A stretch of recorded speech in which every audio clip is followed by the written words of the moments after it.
So guys, আজকে আমি দেখাই দিব আমি কিভাবে এত তাড়াতাড়ি শুকিয়েছি। সো আমি ফার্স্টে একটু স্লিমিং জুস নিয়ে নিব 1 চামচ।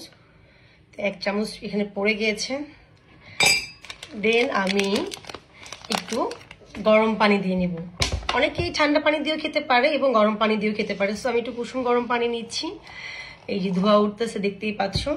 সো আমি একটু মিক্সড করে নিব পানি, সেই সাথে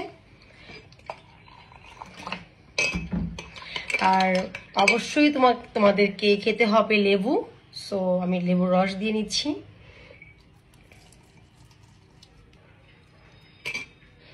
কেউ চাইলে একটু স্বাদ বাড়ানোর জন্য কেউ চাইলে একটু কি পারো তোমরা লবণ দিতে পারো। আমি লবণ দিয়ে খাই না, আমি এভাবেই খাই। অবশ্য 10 থেকে 20 মিনিট ভিজিয়ে রাখতে হবে। 10 মিনিট ভিজিয়ে রাখার পর দেন তোমাকে এটা খেতে হবে। আমি 2 বেলা করে খাই, সকালে এবং রাতে।